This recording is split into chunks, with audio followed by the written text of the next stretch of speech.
Hello students, Bhargava campus के online platform पे स्वागत करता हूं और आशा करता हूं कि आप लोग अच्छे होंगे और अच्छे से प्रैक्टिस करते होंगे।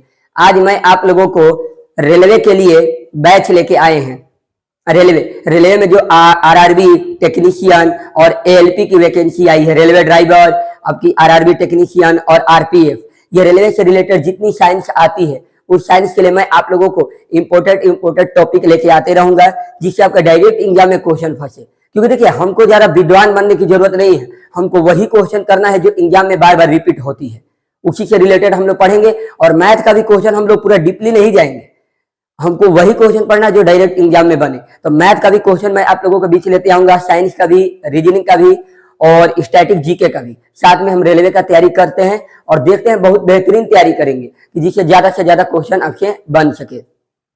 तो चलिए, आज मैं आप लोगों को बायोलॉजी का इंट्रोडक्शन लेके आया हूं कि बायोलॉजी मतलब किसे कहा जाता है। साइंस का जो बायोलॉजी यानी जीव विज्ञान, जीव विज्ञान रेलवे भी आजकल बहुत ज्यादा पूछ रहा है।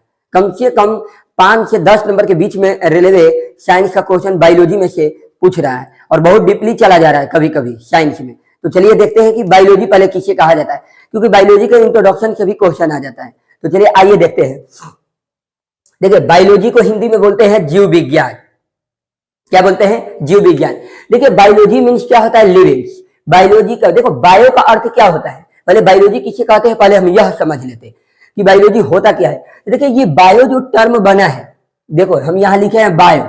बायो मीन्स क्या होता है? लिविंग्स होता है। लिविंग्स एक इंग्लिश टर्म है, उसको हम हिंदी में बोलते हैं सजीव। बायो मीन्स क्या होता है? लिविंग्स यानी सजीव। देखिए, लॉजी का मतलब क्या होता है? टू स्टडी, यानी इसको हिंदी में हम कहते हैं अध्ययन करना। हिंदी में क्या कहते हैं? अध्ययन करना बोलते हैं। कि बायोलॉजी मतलब विज्ञान की वह शाखा है कि जिसमें हम सजीवों के बारे में पढ़ते हैं। बायोलॉजी विज्ञान की वह शाखा है जिसके अंतर्गत हम सजीवों का अध्ययन करते हैं। किसका अध्ययन करते हैं? सजीवों का। तो उम्मीद करता हूं कि बायोलॉजी का आप लोग के बारे में पता चल गया कि बायोलॉजी किसे कहते हैं। बायो मीन्स क्या होता है? लिविंग्स, और लॉजी मतलब क्या होता है? टू स्टडी यानी अध्ययन करना। बायोलॉजी विज्ञान की वह शाखा है जिसके अंतर्गत हम सजीवों के बारे में अध्ययन करते हैं, उसी को हम क्या कहते हैं? बायोलॉजी यानी जीव विज्ञान कहते हैं। ओके स्टूडेंट्स, उम्मीद करता हूं कि आप लोग को यहां तक समझ में आ गया होगा, क्योंकि समझते हुए पढ़ते रहेंगे। चलिए आगे देखते हैं। वर्ड, बायोलॉजी किस वर्ड से लिया गया है? कहने का मतलब है कि बायोलॉजी किस शब्द से लिया गया है, या कभी भाषा भी कह देता है कि किस भाषा से लिया गया है बायोलॉजी। चलिए देखते हैं बायोलॉजी किस वर्ड से लिया गया। आप लोग हिंदी में पढ़े हैं कि कभी कभी एग्जाम देते हैं आप हिंदी का, तो पूछा जाता है कि आपकी लिपि कौन सी है, तो बोलते हैं देवनागरी। आपका इंग्लिश भी देते हैं तो लिपि कौन सा है? रोमन। बोलते हैं ना, हिंदी देवनागरी है, इंग्लिश रोमन। तो उसी तरह आपका बायोलॉजी जो है, जीव विज्ञान, ये किस वर्ड से लिया गया है? देखिए, ये ग्रीक वर्ड से लिया गया है। किस वर्ड से लिया गया है? Greek word. ये एक यूनानी भाषा का वर्ड है। कौन सा भाषा का वर्ड है? यूनानी। जो यूनानी दार्शनिक होते हैं, यूनान के लोग, उसको बोला जाता है यूनानी भाषा। ठीक है, तो ये किस शब्द से लिया गया है? ग्रीक शब्द से लिया गया है। ओके स्टूडेंट्स, तो आपसे एग्जाम में पूछे कि बायोलॉजी किस शब्द से लिया गया है, देवनागरी से लिया गया है कि रोमन से लिया गया है कि आपको ग्रीक से लिया गया है कि लैटिन शब्द से लिया गया है, तो किससे लिया गया है? ग्रीक से। उम्मीद करता हूं समझ में आया होगा। चलिए देखिए, पता करते हैं कि बायोलॉजी का फादर किसे कहते हैं? फादर ऑफ बायोलॉजी यानी जीव विज्ञान के जनक। बहुत इंपॉर्टेंट क्वेश्चन है कि मतलब जीव विज्ञान का खोज किसने किया था, ज्यादा जीव विज्ञान में भूमिका किसने निभाया था, ये क्वेश्चन पूछता है। देखिए, जीव विज्ञान का जनक किसे कहा जाता है? जीव विज्ञान का जनक कहा जाता है अरस्तु को। किसको कहा जाता है? अरस्तु को, जो ये भी एक यूनानी दार्शनिक थे। इसीलिए तो बोला जाता है कि ये यूनान से लिया गया है, ग्रीक भाषा है। ओके, तो अरस्तु, इन्हीं को कहा जाता है एरिस्टोटल कहा जाता है। क्या कहा जाता है? एरिस्टोटल। अगर मान लो एग्जाम में अरस्तु ना लिया हो, ऑप्शन ना दिया हो, तो हम किस पे टिक लगाएंगे? एरिस्टोटल पे लगाएंगे। ओके स्टूडेंट्स, तो बायोलॉजी का जनक किसे कहा जाता है? अरस्तु को कहा जाता है। अब देखिए आगे ये टर्म जो है, ये वाला बहुत इंपोर्टेंट है प्रश्न, ये बहुत इंपॉर्टेंट है, एग्जाम में पूछा हुआ भी प्रश्न है कि जीव विज्ञान के जनक किसे कहा जाता है? जीव विज्ञान का जनक किसे कहा जाता है? तो लैमार्क और ट्रेवी रेनस को कहा जाता है। जीव विज्ञान का जनक किसे कहा जाता है? लैमार्क और ट्रेवी रेनस को कहा जाता है। बहुत अच्छा। देखो, बायोलॉजी का तो कहने का मतलब इन्होंने नाम दिया था, ये तो बायोलॉजी का खोज कर दिए थे जीव विज्ञान का, लेकिन इन्होंने नाम नहीं दे पाए थे कि इनको बायोलॉजी कहा जाएगा यानी जीव विज्ञान कहा जाएगा। जैसे आप लोग केमिस्ट्री में पढ़े हुए, देखिए जो हम बीच में बातें बोलेंगे ना, वो भी इंपोर्टेंट है। वो भी आपको कॉपी पे नोट कर लेना है, कॉपी लेके बैठे रहना है, क्योंकि हर बात को मैं ब्लैक बोर्ड पे नहीं लिख सकता हूँ। देखिए, केमिस्ट्री का जनक पता है किसे कहा जाता है? एंटोनी लेवोजियर को कहा जाता है। किसको कहा जाता है? एंटोनी लेवोजियर, यानी लेवोसियर भी कहा जाता है। तो आपके एग्जाम में आए कि रसायन विज्ञान का जनक किसे कहा जाता है, हम बोलते हैं एंटोनी लेवोसियर को बोलते हैं। ओके स्टूडेंट्स, उम्मीद करता हूं कि समझ में आ रहा होगा। तो जीव विज्ञान के जनक कौन है? अरस्तु। और केमिस्ट्री के कौन है? तो एंटोनी लेवोजियर है। ओके, तो आप लोग सुने होंगे कि हाइड्रोजन का खोज किसने किया है? तो हेनरी कैवेंडिश ने किया है। हाइड्रोजन का खोज किसने किया है? हेनरी कैवेंडिश ने। लेकिन हाइड्रोजन का नाम किसी और ने दिया है। समझ रहे हैं ना? हाइड्रोजन का तो खोज कर दिए कि चलो कोई एक गैस है, लेकिन ये नहीं दे पाए ना कि इसका नाम हाइड्रोजन है। एक गैस का खोज कर दिए कि इसका ज्वलन ताप ज्यादा होता है, ये भविष्य की गैस से है, ये बोल दिए, लेकिन ये नहीं बता पाए ना कि इसका नाम हाइड्रोजन है। हाइड्रोजन किसी और ने दिया है, एंटोनी लेवोजियर ने दिया है। ओके, हाइड्रोजन का खोज किसने किया है? हेनरी कैवेंडिश ने किया है। और हाइड्रोजन का नाम किसने दिया है? तो हाइड्रोजन का नाम दिया है एंटोनी लेवोजियर ने। इसीलिए तो रसायन विज्ञान का जनक कहा जाता है एंटोनी लेवोजियर को। तो उसी तरह बायोलॉजी का जनक कौन है? अरस्तु। और जीव विज्ञान का नाम किसने दिया है? लेमार्क और ट्रेविरेनस। क्या नाम है? लेमार्क और ट्रेविरेनस। देखिए, हमें ज्यादा क्वेश्चन नहीं पढ़ना है, हमको उतना ही पढ़ना कि हमें याद हो जाए, मेन याद होना। मेरे क्लास का एक रूल है कि हम क्लास में ही क्वेश्चन को याद करा देते हैं। ठीक है, तो केमिस्ट्री के जनक कौन है? केमिस्ट्री भी स्टार्ट करेंगे तो उसमें भी डेमो देंगे, एंटोनी लेवोजियर। और हाइड्रोजन का खोज किसने किया था? हेनरी कैवेंडिश ने। और हाइड्रोजन का नाम किसने दिया था? एंटोनी लेवोजियर ने। तो नाम किसी और ने दिया, खोज किसी और ने किया। तो इसमें भी है कि जीव विज्ञान का नाम किसने दिया है? लेमार्क और ट्रेविरेनस ने। और जीव विज्ञान के शाखा भी है। शाखा मैंने जीव विज्ञान को देखो बहुत ब्रांच में बटा गया है। आप जब डॉक्टरी करेंगे, एमबीबीएस करेंगे, तो बहुत ब्रांच होती है, 95 प्लस ब्रांचेज हो जाएगी। आंख का ब्रांच अलग होता है, किडनी का ब्रांच अलग होता है, लिवर का ब्रांच अलग होता है, मैंने शाखा अलग अलग होती है। लेकिन हमको कॉम्पिटेटिव एग्जाम के हिसाब से या 9th-10th के सिलेबस के हिसाब से हमको बस पढ़ना है 2 ब्रांच। कितने ब्रांच पढ़ना है? 2 ब्रांच, जो कॉम्पिटेटिव एग्जाम में आता है। इसको बोलते हैं हम जंतु विज्ञान। पहले वाले को क्या बोलते हैं? जंतु विज्ञान। और दूसरे वाले को क्या बोलते हैं? वनस्पति विज्ञान। इसको क्या कहा जाता है? जूलॉजी कहा जाता है। क्या कहा जाता है? जूलॉजी। और इसको बोटनी कहा जाता है। क्या कहा जाता है? बोटनी। तो उम्मीद करता हूं कि ये आपको समझ में आ गया होगा। इसको क्या कहा जाता है? जूलॉजी। और इसको क्या कहा जाता है? बोटनी। ओके स्टूडेंट्स, तो ये उम्मीद करता हूं कि ये ब्रांचें आप लोग को समझ में आ गई होगी। थोड़ा जूलॉजी और बोटनी के बारे में अच्छे से देख लेते हैं कि किसने खोज किया है। स्टार्ट करते हैं, ब्रांच देख लेते हैं। बायोलॉजी के कितने ब्रांच होते हैं? 2 ब्रांच होते हैं। देखिए, मेजर ब्रांच तो बहुत होते हैं, कम से कम 95 प्लस हो जाते हैं ब्रांच, जो डॉक्टर स्पेशलिस्ट बनते हैं। मैंने बायोलॉजी किसे कहते हैं? जीव विज्ञान को कहते हैं बायोलॉजी, यानी सजीवों का अध्ययन किया जाता है। तो आप इसमें सारा अध्ययन पढ़ते हैं, आंख का अध्ययन पढ़ते हैं, किडनी के अध्ययन पढ़ते हैं, लीवर के अध्ययन पढ़ते हैं। एक अध्ययन का मैं टॉपिक भी लाऊंगा जिसपे आपको पूरे अच्छे से बता देते हैं। उस एक प्रश्न जरूर आता है, जैसे आपसे पूछता है ना कि कोशिका के अध्ययन को क्या कहते हैं? साइटोलॉजी। बायोलॉजी, देखो बायोलॉजी टर्म आ रहा है ना, लॉजी का मतलब क्या होता है? अध्ययन करना। अभी बताए थे कि बायोलॉजी विज्ञान की वह शाखा है जिसमें हमें सजीवों के बारे में अध्ययन करना है। तो कोशिका के अध्ययन को क्या कहते हैं? साइटोलॉजी। क्योंकि हमारा जो शरीर बना है वो किससे मिलकर बना है? कोशिका से। उसी तरह ऊतक के अध्ययन को क्या कहते हैं? हिस्टोलॉजी। उसी तरह ब्रेन के अध्ययन को क्या कहते हैं? तो न्यूरोलॉजी। किडनी के अध्ययन को क्या कहते हैं? नेफ्रोलॉजी। हृदय के अध्ययन को क्या कहते हैं? कार्डियोलॉजी। लीवर के अध्ययन को क्या कहते हैं? हिपैटोलॉजी। सब हमारे शरीर में अध्ययन होता है। तो हम अध्ययन के बारे में एक आप लोग को फ्लो चार्ट बनाकर और अच्छे से बता देंगे। उससे प्रश्न 1 नंबर का फिक्स है कि आता है, तब 1 नंबर जरूर रहेगा उससे कि अध्ययन से रिलेटेड, कि बताओ कोशिका के अध्ययन को क्या कहते हैं या कवक के अध्ययन को क्या कहते हैं। तो वो देखेंगे हम। तो आप समझ गए ना। तो बायोलॉजी के बहुत ब्रांच होते हैं, स्पेशल डॉक्टर बनते हैं। लेकिन हमको कॉम्पिटेटिव एग्जाम के लिए, सरकारी नौकरी के लिए 2 ही ब्रांच पढ़ना है। एक को जूलॉजी बोलते हैं और एक को बोटनी पढ़ते हैं, जिसको हम बोलते हैं जंतु विज्ञान। जूलॉजी को क्या कहते हैं? जंतु विज्ञान बोलते हैं। इसे हम क्या कहते हैं? इसमें जीव जंतु के बारे में पढ़ना है, यानी मानव और जंतुओं के बारे में पढ़ना है। क्योंकि हम भी तो जंतु ही थे, हमारा भी जो पूर्वज जितने पीछे से चलते आ रही है वो क्या है? वो भी जंतु ही थे। ठीक है, हम एक थोड़ा सोशल प्राणी में आते हैं, सामाजिक प्राणी में। देखो, जंतु विज्ञान के जनक कौन है? तो जंतु विज्ञान के जो जनक है वो अरस्तु है।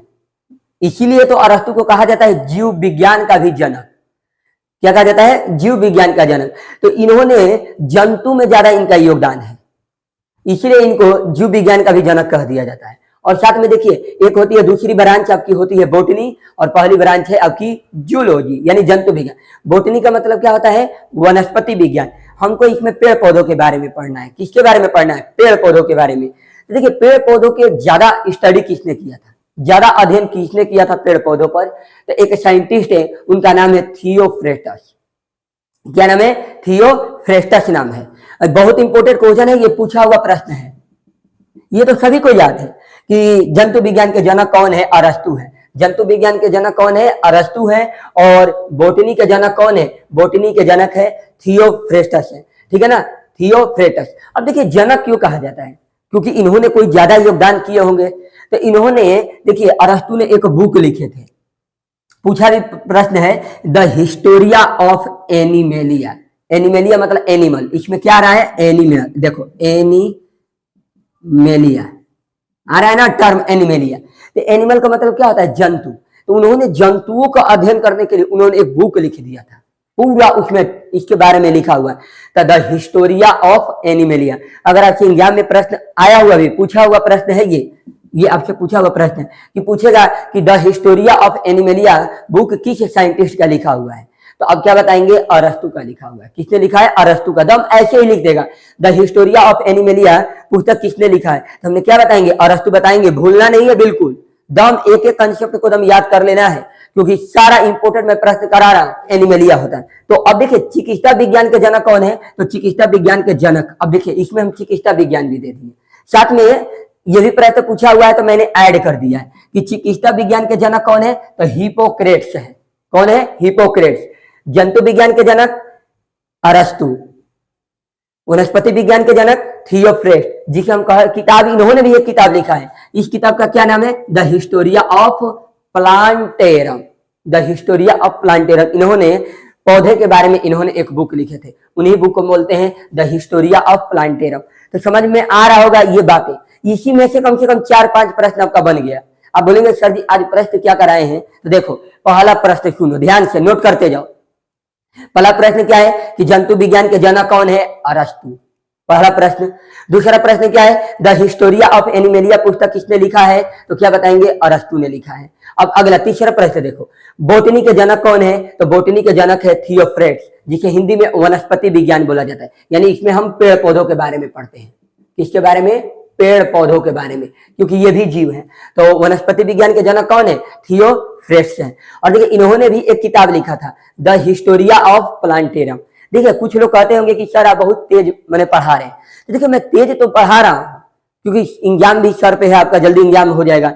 और बात हम एक ही बात को 10 बार रिपीट कर रहे हैं, तो इसे आपका याद हो जाए। बहुत टीचर को देखते हैं कि एक बार बोलकर फिर आगे बढ़ जाते हैं, जितना 10 बार 15 बार बोलेंगे तो आपके दिमाग में बैठ जाएगा। तो थोड़ा हम शुरू से देख लेते हैं कि क्या क्या पढ़े हैं। ये भी देख लीजिए, चिकित्सा विज्ञान के जनक कौन है? हिपोक्रेट्स है। ठीक है ना, ये हेरोडोटस नहीं, ह से भी इनका नाम है हेरोडोटस, इतिहास के जनक है। हेरोडोटस कौन है? इतिहास के जनक है। तो शुरू से एक बार हम देख लेते हैं कि हमने क्या पढ़ा है। देखिए, हमने पढ़ा है बायोलॉजी। बायोलॉजी किसे कहते हैं? बायो मीन्स लिविंग, यानी सजीव होता है, और लॉजी मतलब टू स्टडी, यानी अध्ययन करना। बायोलॉजी विज्ञान की वह शाखा है जिसमें हमें सजीवों के बारे में अध्ययन करना है। किसके बारे में अध्ययन करना है? सजीवों के बारे में। और पता भी है कि सजीव किससे मिलकर बना है। ये भी क्वेश्चन पूछा हुआ है कि सजीव किससे मिलकर बना है? तो कोशिका से। किससे मिलकर बना है? कोशिका से। तो सजीवों की मूलभूत इकाई क्या होती है? कोशिका होती है।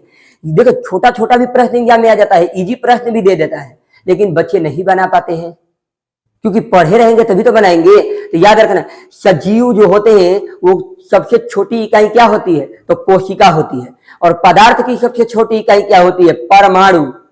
परमाणु, पदार्थ की सबसे छोटी इकाई परमाणु होता है। और कमेंट बॉक्स में आप लोग जरूर बताइएगा कि परमाणु का खोज किसने किया है, यानी परमाणु सिद्धांत किसने दिया है। जितना हम ज्यादा से ज्यादा आप लोग से क्वेश्चन भी पूछेंगे तो आप लोगों को याद भी होगा। तो आप कमेंट बॉक्स में सभी लोग कमेंट करके बता दीजिए कि परमाणु का खोज किसने किया है या परमाणु सिद्धांत किसने दिया है। ओके, तो समझ में आ गया? कोशिका किससे, मनुष्य की शरीर या कोई भी जीव जंतु की शरीर किससे मिलकर बना है? कोशिका से। ठीक है, तो हमने यही बताया था कि बायोलॉजी किस शब्द से लिया गया है? ग्रीक शब्द, यानी यूनानी भाषा है। ओके, बताया था कि आपका ग्रीक शब्द से लिया गया है। हमने भी बताया था कि बायोलॉजी के जनक कौन है? तो बायोलॉजी के जनक अरस्तु हैं। कौन है? अरस्तु। और बायोलॉजी का नाम किसने दिया है? लैमार्क और ट्रेविरेनस। ये सब नाम याद करना है क्लास में ही बैठकर कि बायोलॉजी का जनक अरस्तु, बायोलॉजी का नाम किसने दिया है? लैमार्क और ट्रेविलियनस ने दिया है। हमने ये भी बताया था कि बायोलॉजी जो है मेजर 2 ब्रांचों में बांटा गया है।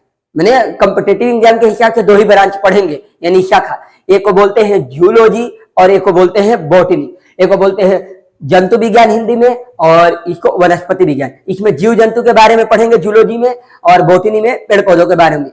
जीव जंतु का जनक कौन है? अरस्तु। जीव जंतु का जनक कौन है? अरस्तु। और वनस्पति विज्ञान के जनक कौन है? थियोफ्रेट्स।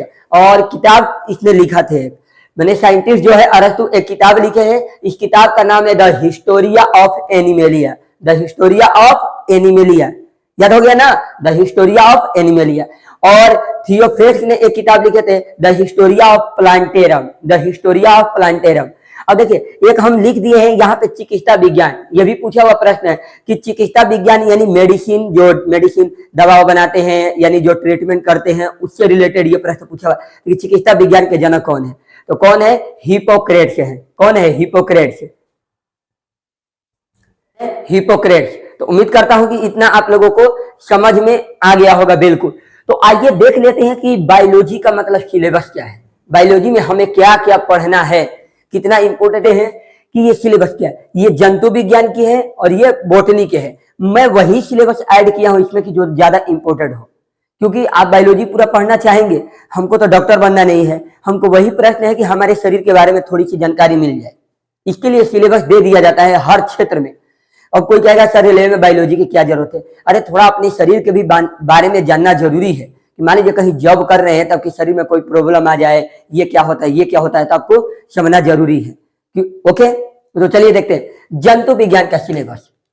देखिए, मैं देखिए नॉर्मल में लिख दिया हूं, छोटी मोटी कुछ गलतियां होगी तो माफ कीजिएगा, क्योंकि समय मेरे पास बहुत कम है। तो कम समय में ही हम ज्यादा शूट कर पा रहे, क्योंकि बच्चों का डिमांड था, कुछ बच्चे थे, उन्होंने कहा था, हमने स्टार्ट कर दिए हैं। तो चलिए देखिए, पहला है आपका सेल। सेल यानी कोशिका बोलते हैं। क्या बोलते हैं? कोशिका। हमको कोशिका से प्रश्न जरूर आता है, 1 या 2 नंबर का प्रश्न जरूर कोशिका से रहेगा। कोशिका किसे कहते हैं आप लोगों को पता ही है कि कोशिका से ही हमारा शरीर का निर्माण हुआ है। याद रखना, किसी भी जीव का अगर शरीर का निर्माण हुआ है तो कोशिका से ही हुआ है, क्योंकि सजीव की मूलभूत इकाई होती है कोशिका। तो हमें कोशिका के बारे में पढ़ना। कोशिका इतना बेटर पढ़ेंगे ना, इतना मस्त कहिए मत, दम लाजवाब, आपको दम इंटरेस्ट आएगा कोशिका चैप्टर में। इससे बहुत प्रश्न बनता है और बहुत अच्छे से। आप लोग पता है कि लाइसोसोम, राइबोसोम, लाइसोसोम को आत्महत्या की थैली कहते हैं, राइबोसोम के प्रोटीन की फैक्ट्री कहते हैं। इसी में प्रश्न बन गया। अब बताइए, माइटोकॉन्ड्रिया को ऊर्जा गृह कहते हैं। कोशिका की खोज किसने किया है? रॉबर्ट हुक ने किया है। कोशिका के केंद्र का खोज किसने किया है? रॉबर्ट ब्राउन ने किया है। ये सारा प्रश्न बनता है, आप टेंशन मत लीजिए, इतना बेहतरीन पढ़ाएंगे कि प्रश्न छूटने की कोई संभावना नहीं है। ओके, तो कोशिका। अब बताएंगे ऊतक। ऊतक की पढ़ना है सिलेबस में। ऊतक मतलब कोशिका से जो मिलके, बहुत कोशिकाओं से मिलके जो शरीर बनती है, मैंने कोशिकाओं के समूह को ही क्या कहते हैं? ऊतक कहते हैं। आप लोग सुने हो कि पेड़ पौधों में 2 प्रकार के ऊतक होते हैं, संवहनी ऊतक। एक होते हैं आपका जाइलम और एक होता है फ्लोएम। जल को लेके जाता है और फ्लोएम फल को, मैंने फल फूल जितने खाद्य पदार्थ हैं उनको लेके जाता है, और जल को लेके जाता है जाइलम, और खाद्य पदार्थ को यानी भोजन को लेके जाता है आपको फ्लोएम। ये बहुत इंपॉर्टेंट क्वेश्चन है। जल से जल, जल से जाइलम और जल से जल होता है। ओके, तो जाइलम होता है और एक क्या होता है? फ्लोएम होता है। जाइलम किसको लेके जाता है? जल को लेके जाता है, और फ्लोएम भोजन को लेके जाता है। ये ऊतक होता है, तो ऊतक के बारे में पढ़ना है। न्यूट्रिशन यानी पोषण के बारे में। न्यूट्रिशन मीन्स क्या होता है? पोषण होता है। पोषण के बारे में हम लोगों को स्टडी करना है। पोषण क्या होता है? जैसे पोषण में हमको कार्बोहाइड्रेट पढ़ना है, प्रोटीन पढ़ना है, वसा पढ़ना है, विटामिन पढ़ना है, खनिज लवण पढ़ना है। आप लोग पता है कार्बोहाइड्रेट ग्लूकोज को कहा जाता है C6H12O6, माने C6H12 और O6 होता है। ये फॉर्मूला पूछ देता है कार्बोहाइड्रेट का। प्रोटीन की छोटी इकाई को क्या कहा जाता है? अमीनो अम्ल कहा जाता है। ओके, ये सब प्रश्न है इंपोर्टेंट। उसके बाद डाइजेस्टिव सिस्टम यानी पाचन तंत्र, हमारा खाना कैसे पचता है। मुख में खाना जाता है तो कौन सा एंजाइम होता है? टाइलिन होता है।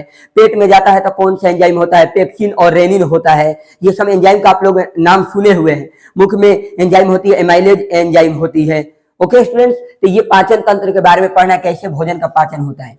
सर्कुलेटरी सिस्टम यानी परिसंचरण तंत्र, क्या बोलते हैं? परिसंचरण।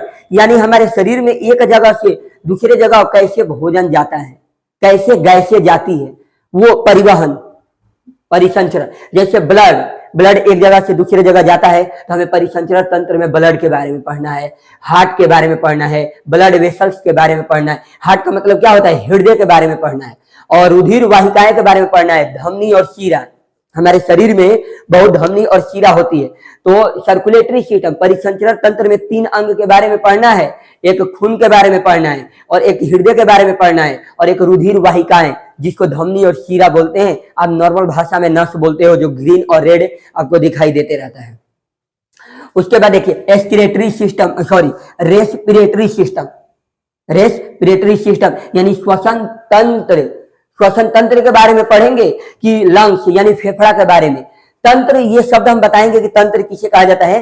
मैंने अंगों के समूह को तंत्र कहा जाता है। अंगों के समूह को क्या कहा जाता है? तंत्र। जैसे डाइजेस्टिव सिस्टम यानी पाचन तंत्र, पाचन में कौन कौन अंग हिस्सा ले रहा है? आपका मुख ले रहा है, आपका पेट ले रहा है, आपका छोटी आंत ले रही है, बड़ी आंत ले रही है। तो अंगों के समूह जो एक साथ कार्य करते हैं उनको हम तंत्र कहते हैं। तो पाचन में हिस्सा लेगा तो पाचन तंत्र, परिवहन में हिस्सा लेगा तो परिसंचरण तंत्र। जैसे ब्लड, हार्ट और ब्लड वेसल, ये क्या है? तंत्र है। ये तीनों मिलकर सर्कुलेटरी सिस्टम बना रहे। उसी तरह रेस्पिरेटरी सिस्टम यानी श्वसन तंत्र। तो श्वसन तंत्र में क्या आता है? नाक आता है, उसके बाद पाइप आती है श्वास नली की, फिर फेफड़ा आता है। तो हमको फेफड़ा के बारे में पढ़ना है, ये सिलेबस। तो टेंशन मत लीजिए, फास्ट में हम इसलिए बता रहे हैं कि ये तो सिलेबस है, सिलेबस थोड़े रटना है, बस समझना है। और देखिए एक्सक्रीटरी सिस्टम यानी उत्सर्जन तंत्र। उत्सर्जन तंत्र का मतलब होता है वेस्ट मटेरियल को बाहर निकालना। तो कौन निकालता है? किडनी निकालती है। कौन निकालती है? किडनी। जो आपकी किडनी होती है ब्लड का फिल्टर करती है। ब्लड में से क्या करते हैं? यूरिया हो गया, आपका मूत्र हो गया, उसको फिल्टर करके बाहर निकाला जाता है। उसमें से अमोनिया हो गया। तो हमको एक्सक्रीटरी सिस्टम यानी उत्सर्जन तंत्र में क्या पढ़ना है? किडनी पढ़ना है। स्केलेटन सिस्टम, स्केलेटन सिस्टम यानी कंकाल तंत्र यानी बोन्स, हड्डी के बारे में भी पढ़ना है। कौन सी हड्डी बड़ी है, कौन सी हड्डी छोटी है। आप लोग सुने हैं कि सबसे बड़ी हड्डी जांघ की हड्डी होती है, फीमर। सबसे छोटी हड्डी कान की हड्डी होती है, स्टेपिस होती है। ये सब आप लोग जानते हैं, लेकिन और डीपली पढ़ेंगे अच्छे से। उसके बाद मस्कुलर सिस्टम यानी मांसपेशी तंत्र। ठीक है, मांसपेशी, हमारे शरीर में मांसपेशी कितनी होती है? ठीक है ना, 500, ये 600 के करीब में होती है। तो ये आपका मसल्स हो गई, मांसपेशी हो गई। और नर्वस सिस्टम यानी इसको तंत्रिका तंत्र कहते हैं।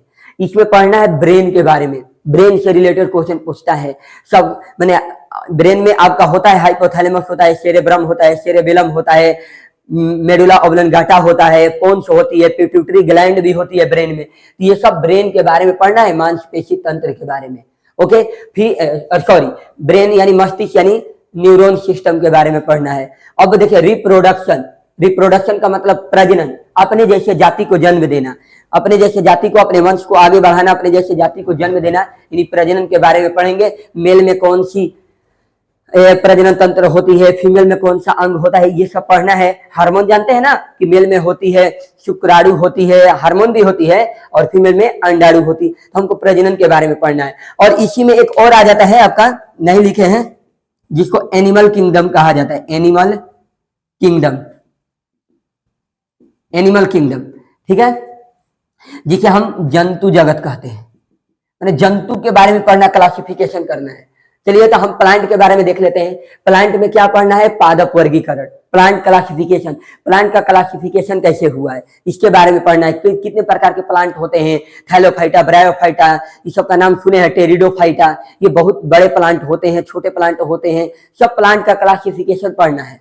ओके स्टूडेंट्स, अब देखिए प्लांट हार्मोन के बारे में पढ़ना है। प्लांट में कौन कौन सी हार्मोन होते हैं? एथिलीन हार्मोन होता है, आप सुने हैं कि एब्सिसिक एसिड होता है। ये सब प्लांट के अंदर क्या होता है? हार्मोन होती है। तो हार्मोन के भी बारे में पढ़ेंगे। ग्रोथ हार्मोन भी होता है, ये सब हार्मोन के बारे में पढ़ना है। और प्लांट मोर्फोलॉजी के बारे में पढ़ना है। प्लांट मोर्फोलॉजी का मतलब उसकी आकारिकी के बारे में पढ़ना है कि प्लांट में क्या क्या होते हैं। तना होता है, तना के बारे में पढ़ना है। लीफ के बारे में यानी पत्ती के बारे में पढ़ना है। फ्लावर यानी फूल के बारे में पढ़ना है। फ्रूट के बारे में सिलेबस में पढ़ना है। फ्लावर में क्या आता है? फिलामेंट, एंथर, पोलेग्रेन, ठीक है ना। फूल में कितने भाग होते हैं ये सब पढ़ना है। फिलामेंट हो गया, एंथर हो गया, पोलन ग्रेन हो गया। आप लोग सुने हैं कि फूल में भी बहुत प्रकार के फूल होते हैं। एक सत्य फल होता है और एक असत्य फल होता है। ये सब पढ़ना है। आप लोग सोच रहे हैं सर इतना फास्ट में क्यों बता रहे, ये सिलेबस है, वीडियो लंबा हो जाएगा, तो सिलेबस बस समझना है और फोटोसिंथेसिस के बारे में पढ़ना है, प्रकाश संश्लेषण, यानी प्रकाश जब भोजन बनाता है तो किन गैसों से बनाता है। तो हम बताएंगे कि किन गैसों का उपयोग करता है भोजन बनाने के लिए, तो कार्बन डाइऑक्साइड, और श्वसन करने के लिए किन गैस का उपयोग करता है, ऑक्सीजन का करता है। तो ये आपका सिलेबस है। ओके स्टूडेंट्स, ये आपका सिलेबस है, अब बहुत इंपोर्टेंट है। और एक बात और मैं बता देता हूं, मैं क्लास 10th का भार्गव विजन क्लासेस पे, वहां पे 10th का एनसीईआरटी स्टार्ट किए हैं, क्योंकि बच्चे हम एकेडमी स्कूल में पढ़ाते हैं तो वहां पे साइंस पढ़ा रहे हैं, तो बच्चे क्लास 10th के लिए हम स्टार्ट किए हैं। तो एनसीईआरटी से ही तो सारा प्रश्न पूछता है एग्जाम में। तो अगर जिनको विधिवत पढ़ना है कि एक भी क्वेश्चन ना छूटे, अब मैं साइंस में फिजिक्स भी स्टार्ट करने वाला हूँ, लाइट चैप्टर, रेलवे के लिए रामबाण है ये चैप्टर, रेलवे है जो रेलवे की तैयारी कर रहे हैं उनके लिए ये जो प्रकाश चैप्टर है, ये रामबाण चैप्टर है, कम से कम 6-7 प्रश्न उसी से आ जाता है। तो मैं इसके बाद जैसे ही जय प्रक्रम खत्म होगा उसके बाद देखिए, ये आपको मानव पाचन तंत्र पढ़ा रहे हैं ना, इसमें देखिए डाइजेस्टिव सिस्टम है, और क्लास 10th में भी डाले हैं वीडियो, तो उसमें भी पढ़ा रहे हैं। देखिए यहाँ पे फोटोसिंथेसिस पढ़ रहे हैं, और उसमें भी जय प्रक्रम में आपको पढ़ा रहे हैं। तो ये मत कहिएगा कि सर उसमें वीडियो डाल रहे हैं इसमें भी डाल रहे हैं, वो मैं एनसीईआरटी पढ़ा रहा हूँ किताब, और उससे पूरा डीपली प्रश्न बनता है, तो वो भी वीडियो आप लोग देखा करें। और भार्गव कैंपस पे आप लोगों को मैं स्पेशल तैयारी कराऊंगा। ओके स्टूडेंट्स, तो उम्मीद करता हूं कि ये आज आप लोगों का सिलेबस समझ में आया होगा। और देखिए इसी तरह सिस्टमेटिक वे में छोटे छोटे टर्म में छोटे छोटे पार्ट में वीडियो बनाएंगे। आज का वीडियो थोड़ा बड़ा हो गया होगा क्योंकि आप लोगों को सिलेबस भी बताना पड़ा, और जितना आज का बातें बताए हैं वो पढ़िएगा। कल से देखेंगे तो हम कोशिका चैप्टर को स्टार्ट कर देते हैं। किसको स्टार्ट कर देते हैं? कोशिका यानी सेल को। ज्यादा डीपली भी नहीं पढ़ेंगे, एकदम ऐसा प्रश्न पढ़ना है कि जो एग्जाम में क्रैक हो जाए, कम समय में ज्यादा से ज्यादा तैयारी करना। तो सेल, तो कल पता करेंगे कि सेल कैसे बनती है, मैंने कैसे पहले सजीव का निर्माण होता है, उसके बारे में कल सेल स्टार्ट करेंगे। तो देखिए स्टूडेंट्स, वीडियो बनाने में बहुत मेहनत लगती है, और आप लोगों का सपोर्ट रहेगा तो मैं वीडियो रेगुलर बनाऊंगा। बस एक बार आप लोग सपोर्ट करिए, और वीडियो को ज्यादा से ज्यादा इस ग्रुप में शेयर कर दीजिए इस वीडियो को, जो भी रेलवे की तैयारी करने वाले बच्चे हैं। और वीडियो आप लोग देखिए तो कमेंट जरूर कीजिए और लाइक भी, क्योंकि इससे हम मोटिवेट होते हैं कि मतलब आप लोग वीडियो देख रहे हैं, आपको वीडियो समझ में आ रही है। ओके।